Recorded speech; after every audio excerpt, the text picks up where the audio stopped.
What is up, everybody? Welcome back to Volume 3 of the Masters Guide and Player Preview presented by myself, Jason Rosslin, or at DFS Golfer23 on Twitter. And of course, I'm doing it here for at Awesemo.com or on Awesemo.com.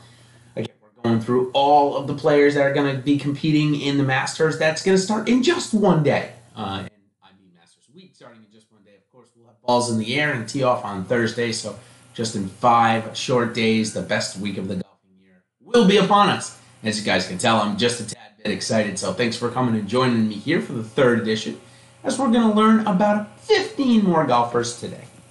And as I just said, this is the 2019 Masters Guide and Player Preview. Of course, you can find all of the editions of this on our YouTube site, on our YouTube channel, I should say. Of course, just follow along here, and I'll be sure to put the links in before I send over the copies. So, without further ado, let's learn about the GOAT himself, Tiger Woods. Of course, many people know him as the 43-year-old from the United States of America. He qualified by winning the Masters not once, not twice, not 3 times, but 4 times in the span of 8 years from 1997 to 2005. Tiger's recent form has been very good. Came in 8th at the match play, getting out of the group stage. 30th the week before that, not his greatest start of the year, probably his worst at the Arnold Palmer, and then 10th the week before that, or his start before that. So pretty good form. 2008 was his first time back since 2015. He came in 32nd. 2015 he came in 17th, and obviously before that in the run of the 2000s he had a plethora of top 10s. But his last win though came in 2005. On the year, Tiger ranked 8th in strokes gained tee to green, 2nd in greens in regulation, improved all the way to 42nd in driving distance, while climbing all the way to 12th in the official World Golf Ranking. It was just 18 months ago that this guy was on a bed playing video games, playing FIFA against people like myself, because he couldn't get out of bed. Now he's competing for yet another green jacket. Will be his 5th if he could win. So Tiger Woods in great shape to try and chase down that elusive 18 majors from Jack Nicklaus, and this would be a great start. Next guy we're going to learn about is another Masters winner in 2011. Charles Schwartzel that year came out of nowhere, the 34-year-old from South Africa. He's been in terrible form recently, however. 61st, and then a missed cut, and then another missed cut. 2018 he had a missed cut. 2017 he came 3rd. 2016 he had a missed cut. So as you can see, a bit topsy-turvy for Charles Schwartzel in terms of results here. It's either he's in the top 10 or he's missing the cut. So something to certainly keep a note of, especially as the odds come closer, and as we'll have our full betting preview of somebody like Charles Schwartzel come from Ben Raza at JazzRaz at DFS on Twitter. So take a look at his stuff. We're going to be having our full preview come out on Tuesday afternoon, Wednesday morning. We'll see when we can get it all finished here. So just wanted to bring that up, as Charles Schwartzel is a guy that can either miss cut, like I said, or top 10. 202nd in strokes gained tee to green, 211th in driving. In greens and regulation, 110th in driving distance, and 102nd in the official World Golf Ranking. Now we're going to get our 3rd lifetime invitation winner from the Masters tournament in 2017, 3rd in a row, and it is Sergio Garcia. Sergio Garcia has said many times that he feels if Tiger Woods was never around, he would have won a lot more majors than he has, which is only 1. However, he'd probably not be nearly as rich as he is, as Tiger Woods helped grow the prize pools in golf to something that they never had expected before. So this 39-year-old from Spain made it out of the group stage in match play, coming in 8th. Also won his next match, 54th the week before at Valspar, but that was highlighted by a very big number on Sunday. Preceded by a 22nd at the Arnold Palmer Invitational. So, a pretty decent form for Sergio. In 2018, last year, he had that, speaking of a blow-up, he had a humongous blow-up on the 15th hole. I believe he ended up with a 9, hitting the ball in the water not once or twice, but I believe somewhere in the 3 or 4 times, missing the cut. First in 2017, obviously, 34th in 2016. Interesting note here, 2 missed cuts and 2 top 10 since 2009, which is, about 10 starts there. So, pretty consistent, making about 80% of his cuts, but only 2 starts finishing in the top 10. So maybe not a ton of upside on a normal year. 25th in strokes gained to the green this year, 67th in greens in regulation. Moved his driving distance up to 45th, as well as his OWGR ranked 27th. So Sergio Garcia in good shape to try and get his second green jacket. Next guy we're going to talk about is the fourth lifetime invitation winner from winning the 2011 tournament, and that's Danny Willett. I'm sorry, it is not 2011. I certainly apologize. He won the 2016 year. Looks like my copy. Looks like I always have one silly little mistake. I apologize, guys. Anyways, he won the tournament in 2016. His recent form is a little bit better. 42 at the Valspar, preceded by 2 missed cuts. Speaking of missed cuts, had both of those in 2018 and 2017. But admittedly, Danny Willett was out of form after he won the Masters. He went on about a year and a half of just some really bad golf. Finally came back and won on the European Tour last year, and has found a couple of good starts over here, as he's ranked 68th in strokes staying tee to green, 89th in greens and regulation, 112th in driving distance, and boasts about a 79 OWGR, depending on which week and depending on where things fall today at the Valero. So not bad. It's good to see Danny Willett coming back to some form, the Masters winner. Although I will say, I don't know that he's a Masters winner. He's a Masters stealer, as Jordan Spieth that year squandered a 5-shot lead with 6 holes to play, if you remember correctly. So, Danny Willett, Masters champion nonetheless. He'll be here until he can no longer play golf, which is very interesting for a guy who almost fell out of the tour altogether completely after his Masters win in 2016. Finally getting some form back. Next time we're going to talk about who we were going to talk about yesterday, but looked like the copy was completely wrong on him, Andrew Landry. He's 31 years old, born somewhere in the Texas area. He won last year, speaking of Texas, won last year's Valero Texas Open. So he had to wait to earn his spot here at the Masters for 50 weeks, as only Satoshi Kodaira, who's going to be in our pool of players today, had to wait longer, as he won the RBC Heritage the week after the Masters, and Andrew Landry won the Valero Texas Open 2 weeks after last year's Masters. Coming in miscut at the Valero Texas Open, 46th and 47th, the 2 starts prior. This will be his first trip to Augusta.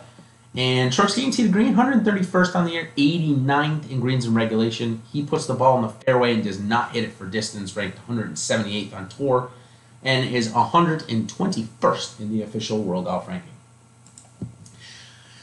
Next guy I want to talk about is a guy that had broken through over the last couple of years. However, the starts recently for Justin Thomas has been less than stellar.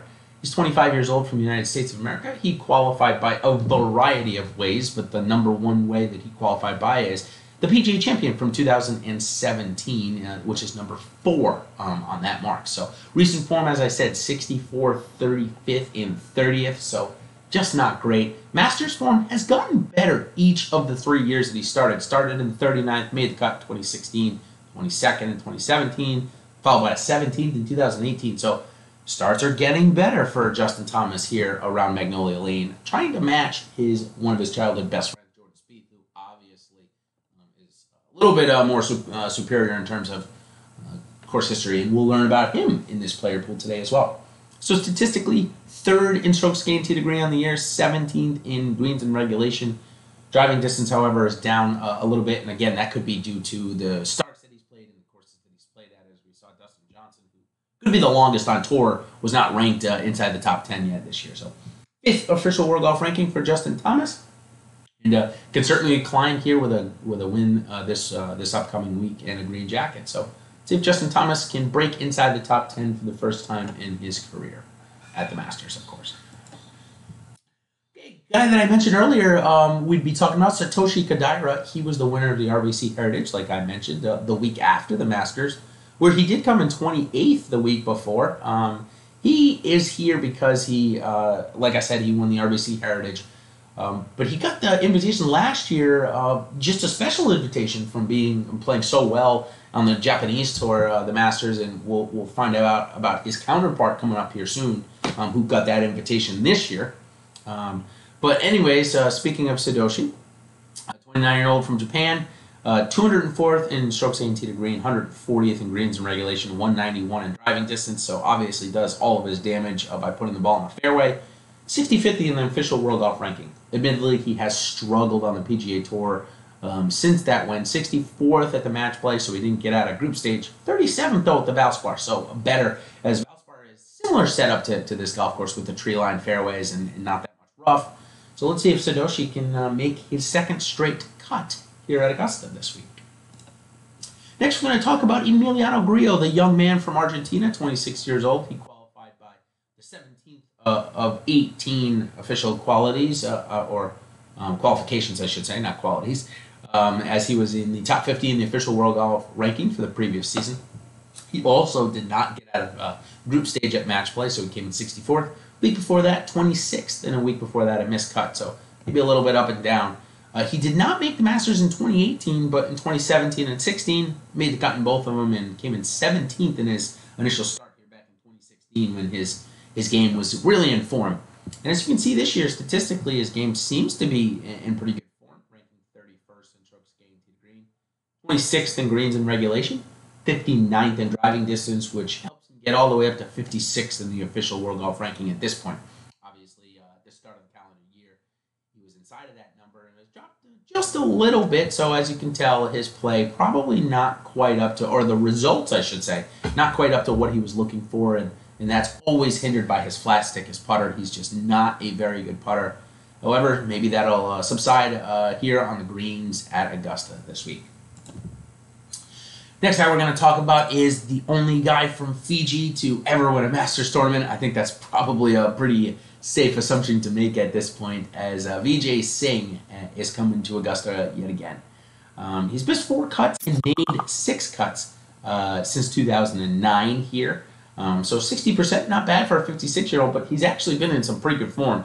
11th last time out, preceded by 2 missed cuts. However, he was in the mix at the Honda Classic, and I mean right in the mix in the last 2 groups there on Sunday.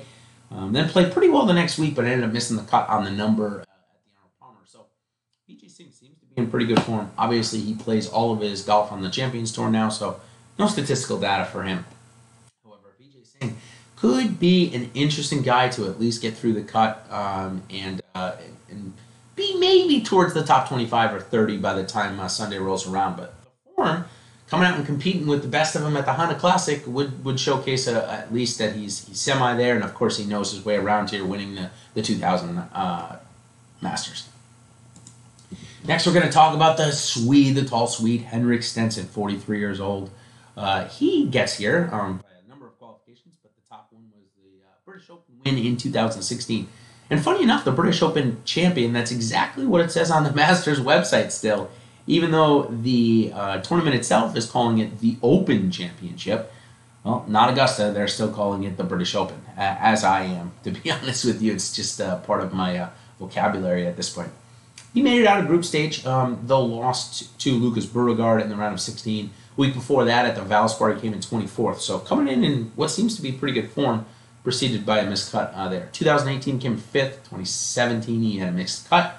2016 he had a 24th. So only 3 missed cuts since 2009. He's played every year, and he's had 5 top 25s. So as you can tell, a little bit higher upside on a relative basis than Sergio Garcia or something like that. Statistically has improved over the last couple of weeks, like we said, 61st in tee to green, 94th in greens in regulation, driving distance 129, as he's famous for hitting the 3 woods off the tee quite a bit. 39th in the official World Golf Ranking for Henrik Stenson coming into the tournament. Next guy we're going to talk about is J.B. Holmes, also 43 years old from the United States of America. He won just very recently, so as you can tell, he's here by the number 15 qualification, won last year. 50th in 2017, followed by a 4th in 2016, missed cut in 2015. So 2 of 3 in cut chances. 52nd in tee to green this year, 118th in driving. In greens in regulation, 46th in driving distance. He does boast some power off the tee, and 45th in the official World Golf Rankings for J.B. Holmes. The older American will be out there today. And a guy that we mentioned prior to this, Shugo Imihara. Shugo Imihara is 26 years old from Japan.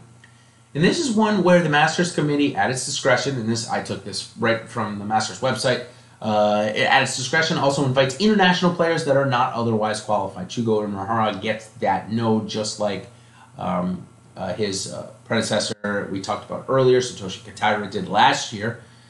Hasn't played in quite a long time, though, which I'm a little nervous about. He came in 39th the last time he showed up. Made the cut at the Sony Open when he had it a year ago, earlier this year. 74th in the official world golf ranking, but we just don't know much about the 26-year-old from Japan. Other than he hits a ton of greens and is not really long or that accurate off the tee. But look for Uemura to at least try and make the weekend in his first ever Masters appearance. Now we talk about Jordan Spieth. Jordan Spieth, the 25-year-old from Texas, from the United States, obviously, has won the Masters in 2015, came in second in 2014, came in second in 2016, came third last year, came 11th in 2017. It's pretty incredible. The kid, in 5 tries now since 2014, has never finished worse than 11th here. Incredible. This year, although, has been by far the most trying year for Jordan to try and get back to something of relevance. 188th in strokes gained tee to green. That can kind of show you where a guy that statistically has been in the top 25 each year in that statistic he's been on tour. Just absolutely terrible to start the year. 120th in greens in regulation. Driving distance has improved to 62nd, but I think that's what's likely hurting him in other places. He's dropped all the way to 32nd in the official world golf ranking, but when this kid drives up Magnolia Lane, watch out. He is one of the best, obviously, and 5 tries, never finishing worse than 11th. That stuff continues, for the next 5, 10, 15 years. He could go down as one of the best Masters performer ever. Obviously, he'll then win a few more green jackets to catch the likes of Tiger Woods and Jack Nicklaus in that feat, but certainly it shows. So he is in the field at the Valero Texas Open this week. He's heading into Sunday, which, I'm recording this in the morning, so he hasn't teed off yet. He is a T16. Before that, though, did not get out of group stage with a terrible round against Bubba Watson, as he should have gotten out of the group stage. 51st before that. We've gone over the other numbers for Jordan Spieth, but this is a guy that you can never count out of Augusta, no matter what type of form he's in. So it'll be interesting to see if Spieth can continue that magical run next week at the Masters. And that's going to do it for today, Volume 3 of the 2019 Masters Guide and Player Preview by myself. Like I said, you can find me on Twitter at DFSGolfer23. And so the last thing, again, that I'll mention is we're going to be doing a full preview. All of this information, including a short blurb on the daily fantasy sports and betting side, that'll be debuting probably Tuesday morning or Tuesday afternoon for Ben and I. And so that will be completely free on awesemo.com. So if you're not quite a member, you'll be able to get at least a bit of information from us. And then, of course, if you want more information from us, you can go ahead and join awesemo.com's premium section, where Ben and I answer almost all questions that you have. It doesn't even have to be on daily fantasy sports. If you got home games and you got some group picks, we'll certainly be happy to share our thoughts there. So plenty of things to get if you're a premium member. And of course, if you haven't joined us yet, perfect time to do so. $5 for the week, so that's over 50% off of our normal price by using the coupon code MASTERS. That's all capitals there. So $5 for the week. You get so much information with that. So until tomorrow, guys, enjoy the Sunday at the Valero Texas Open. And tomorrow, it'll officially be the start of Masters Week. And we'll be back with 2 different groups, one in the morning and one in the afternoon. Thanks, everybody, for coming and joining here. Hope you liked this preview, and we'll see you tomorrow. Cheers.